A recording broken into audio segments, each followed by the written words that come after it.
दोस्तों, इस चैनल को सब्सक्राइब करने के बाद इस नोटिफिकेशन बेल को दबाकर आप ऑल नोटिफिकेशन भी ऑन कर दें ताकि आपको मेरी नई वीडियो की जानकारी सबसे पहले मिल सके।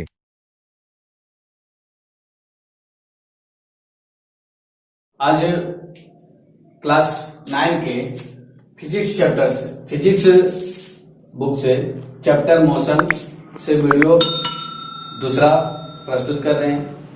इससे पहले हम आपको बताए थे गति क्या है, गति के विषय में विस्थापन बताए, चाल बताए, औसत चाल, वेग, औसत वेग, त्वरण और एक दो न्यूमेरिकल भी बताए थे।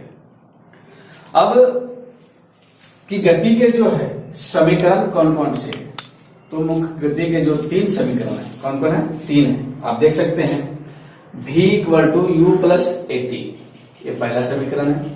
Second s equal to u t plus half a t square, दूसरा समीकरण। v square equal to u square plus 2as, ये तीसरा समीकरण। ये तीनों समीकरण को हम एक एक करके सिद्ध करेंगे और इस पे जो है प्रश्न बनाएंगे, न्यूमेरिकल बनाएंगे। तो आइए सबसे पहले हम सिद्ध करते हैं पहला समीकरण v equal to u plus a t. तो हम सिद्ध करते हैं पहला समीकरण, सिद्ध करें v equal to u plus eighty.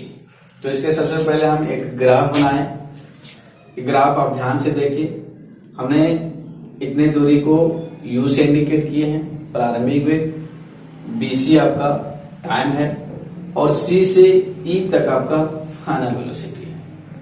अब इसका डिस्क्रिप्शन हम कैसे लिखेंगे।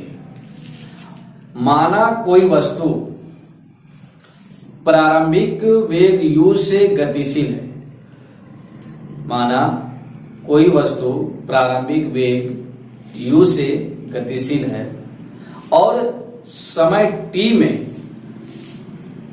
समय t के बाद उसका वेग v हो जाता है। चलना u से प्रारंभ करता है, समय t के बाद उसका वेग क्या हो जाता है, v हो जाता है। अब हम आते हैं ग्राफ से या आलेख से। आलेख से हम लिखेंगे प्रारंभिक वेग, प्रारंभिक वेग जिसको u से इंडिकेट किए, तो u से क्या है, ab है। अंतिम वेग, अंतिम वेग जिसको v से इंडिकेट करते हैं, ce है। और समय इसको t से इंडिकेट करते हैं, आपका bc है। ठीक है, प्रारंभिक वेग u ab, अंतिम वेग c और समय t bc। आप देख सकते हैं कि ab और cd दोनों लगभग पैरेलल है, तो जो आपका ab होगा वही मान आपका cd का होगा, जो आपका bc होगा वही मान आपका ad होगा। ठीक है, अब हम आप चलते हैं त्वरण की परिभाषा से। त्वरण की परिभाषा से, तो त्वरण की परिभाषा क्या था, त्वरण a इक्वल टू वेग में परिवर्तन, वेग में परिवर्तन बटा समय। तो वेग में परिवर्तन हम इसको a से इंडिकेट करते हैं, वेग में परिवर्तन। तो वेग मीन्स अंतिम वेग, अंतिम वेग क्या है हमारा, ce है। और प्रारंभिक वेग क्या है, ab है। और समय क्या है, bc है। अब इन सभी का केवल हम मान सेट कर देंगे, मान रख देंगे। a का a रहने देंगे, c का मान v है और ab का मान u है और bc का मान t है। अब देखिए यहां जो है क्रॉस मल्टीपल करेंगे तो हो जाएगा v minus u equal to at, v minus u और ये t के साथ ये गुना हुआ तो क्या हो गया, at। अब इस u को उधर ले जाते हैं तो v इक्वल टू क्या लिखेंगे, u प्लस at। ये आपका प्रूव हो गया। क्या हो गया, प्रूव हो गया। अब इस पर न्यूमेरिकल कैसे तैयार करते हैं। ठीक है, अब सवाल है कि कोई कार एक समान रूप से त्वरित होकर 5 सेकंड में 18 किलोमीटर पर आवर से 36 किलोमीटर पर आवर की चाल प्राप्त करती है तो त्वरण ज्ञात करें। इससे पहले आपको हम वीडियो में बताए थे कि जब वेग घटता है तो उसका उत्तर जो है वो ऋणात्मक होगा, लेकिन जब वेग बढ़ेगा तो उसका उत्तर जो है वो धनात्मक होगा। तो यहां देखिए वास्तव में जो वेग बढ़ रहा है, प्रारंभिक वेग क्या था 18 किलोमीटर पर आवर, लेकिन अंतिम वेग क्या हो रहा है 36 किलोमीटर पर आवर। तो हम त्वरण ज्ञात करते हैं। सॉल्यूशन सीधा ये लिखते हैं u equal to 18 kilometre per hour. अब यहां भी जो है देखिए समय कितना है 5 सेकेंड। समय कितना है 5 सेकेंड। समय आपका सेकेंड में है, लेकिन वेग या चाल जो आपका किलोमीटर पर आवर में है। तो इसको हम चेंज कर देते हैं, किलोमीटर पर आवर को मीटर पर सेकंड में चेंज करते हैं। तो 18 गुने 5 बटे 18, 18 को 18 से काट दिए तो कितना हो गया 5 मीटर पर सेकेंड। सेकेंड आपका v equal to 36 kilometre per hour. Same condition 36 गुने 5 बटे 18। अच्छा 18 से 36 को काट देंगे 2 टाइम बार में, 5 गुना 10 मीटर पर सेकेंड। और समय t कितना है 5 सेकेंड। अब त्वरण या कह सकते हैं कि फर्स्ट आपका जो फॉर्मूला था समीकरण फर्स्ट से, क्योंकि हम समीकरण के ऊपर क्वेश्चन बना रहे हैं, समीकरण फर्स्ट है। तो फर्स्ट आपका है v equal to u plus 80। देखिए किसी भी राशि को ज्ञात करने के लिए 3 राशि हमें ज्ञात होना जरूरी है। पहला फॉर्मूला के आधार पे 4 राशि है, अगर इसमें हमें 3 राशि प्राप्त है तो चौथा राशि हम आराम से प्राप्त कर सकते हैं। तो एक राशि हमें u पता है, दूसरा राशि v पता है, तीसरा राशि t पता है।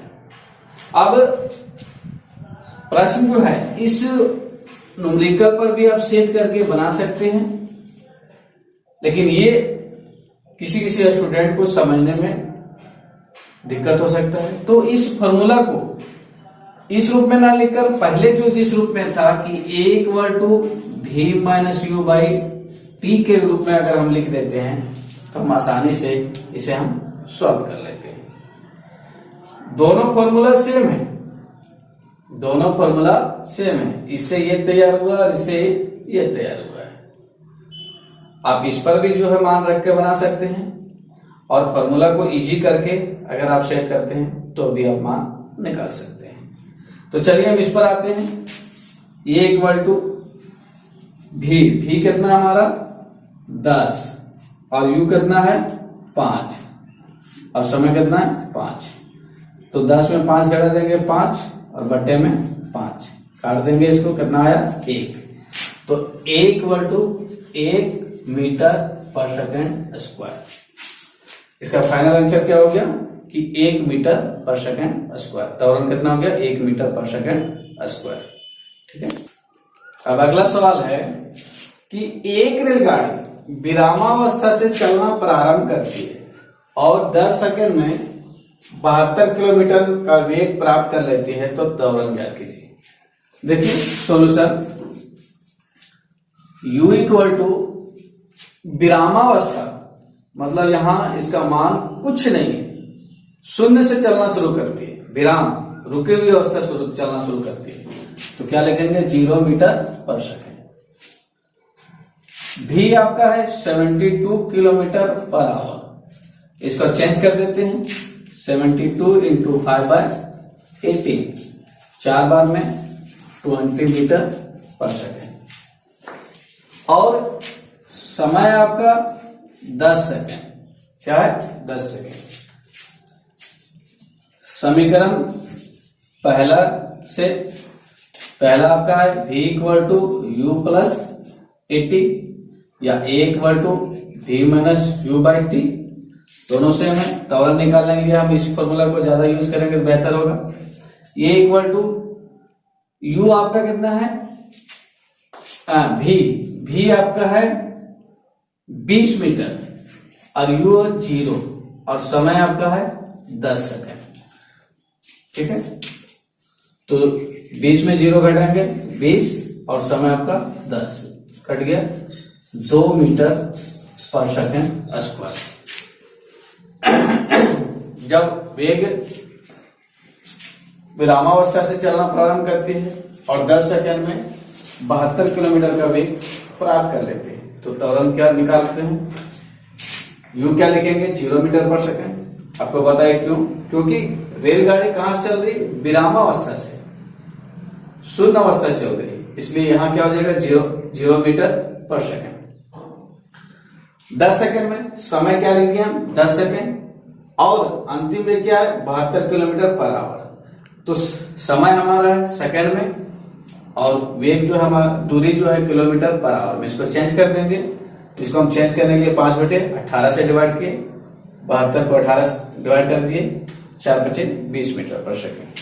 समीकरण पहला लगा दिया। पहला समीकरण क्या था? v = u + at। इसको हम शॉर्ट फॉर्म में क्या लाएं? a = v - u/t। v के जगह हम v का वैल्यू सेट कर दिए, u के जगह u वैल्यू सेट कर दिया और t के जगह t वैल्यू सेट कर दिए। इसको सॉल्यूशन कर दिया तो कितना आ गया? 20/10। 0 0 काट दिए, आगे कितना? 2।